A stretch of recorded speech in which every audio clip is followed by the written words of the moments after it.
to the inaugural Minnesota Deals podcast. We're joined today by Rafiq Moore with the Caspian Group. Good morning, everybody. We're in his office as well. You can tell it's a very beautiful office, well decorated. And the reason we wanted to kick it off with Rafiq first is if you're looking to do commercial deals in Minnesota, you need to know this guy. And you probably already do. So if you're listening to this, you've probably already heard him on some of our other podcasts, some of the other things that we do.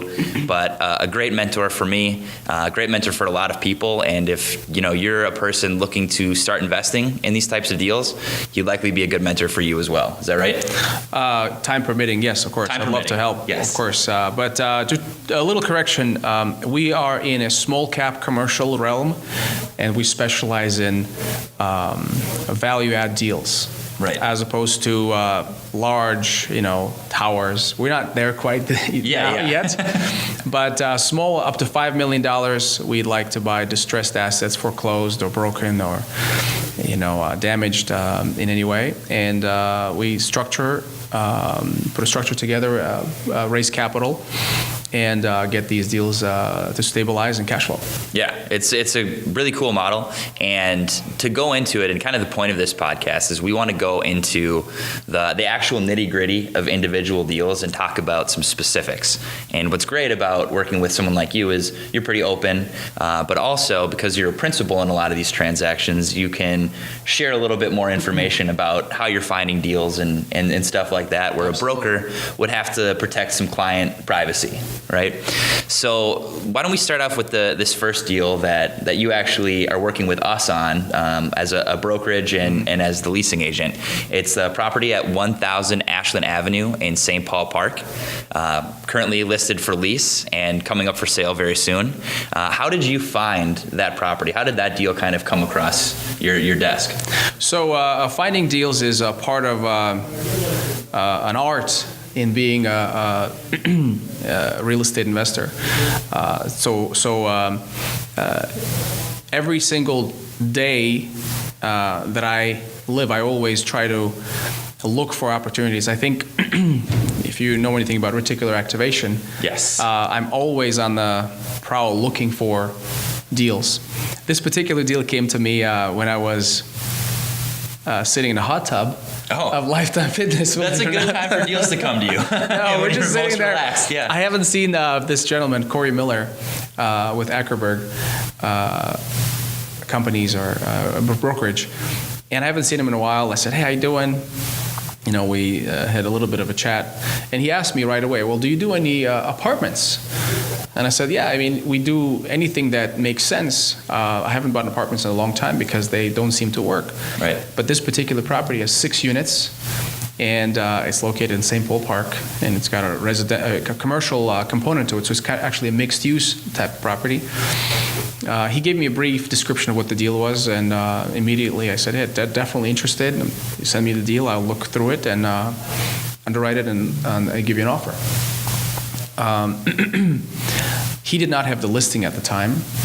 He was just a guy who knew a banker who foreclosed on the property. So it's a great deal for him because without having a listing, he had an opportunity to make money as an agent. And after we signed an NDA, they gave us all the financials. We made an offer, and here we are. We're closing in a couple of weeks, hopefully.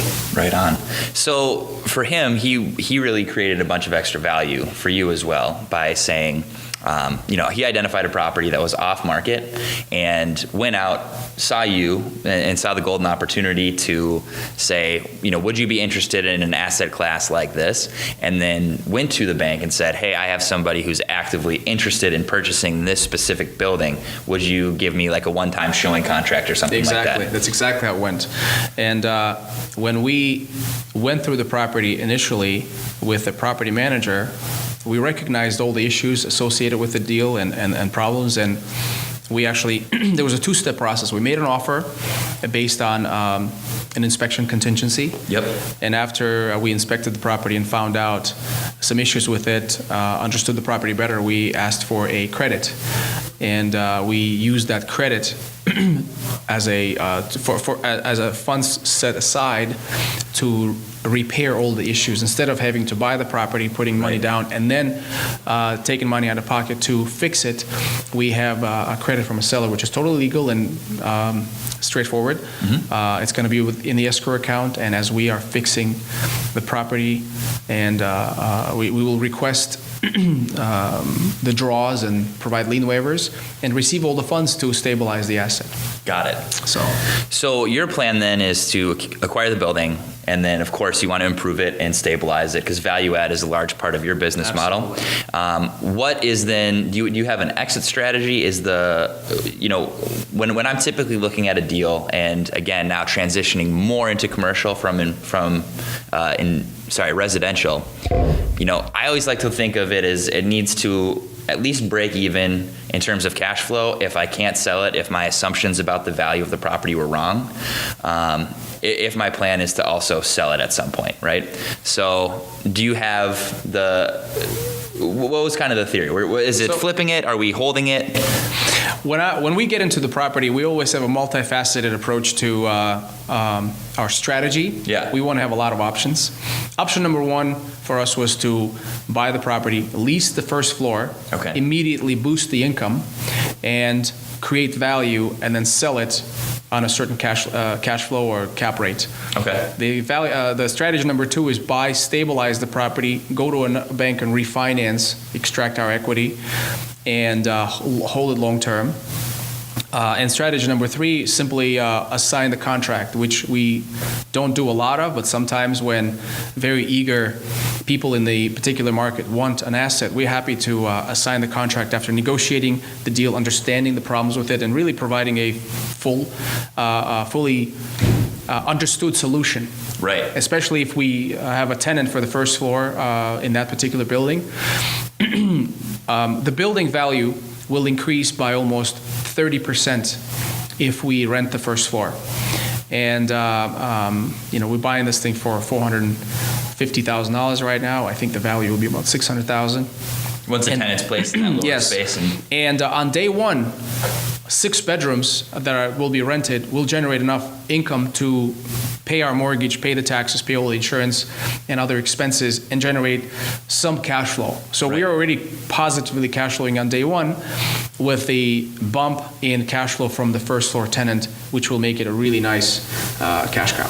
Yeah, so there's 5 units that are tenant occupied, and they're getting, and market for that is I think they're getting about $725 per unit, $700 per unit. Is what market is. And so they're not all quite there, but there is the room to increase that definitely over time. One of the units needs, speculating maybe $5,000 or $6,000 into it to be ready, and then the lower space, you'd want to build that to suit anyway for the type of tenant that you'd be attracting. Mm-hmm. So that does need some work, but that's always going to be part of a commercial build out. And that's where when we asked for a credit from a seller, we will reserve a certain amount of funds for that remodel, and hopefully that will give us a sufficient amount of capital to place a tenant on the first floor.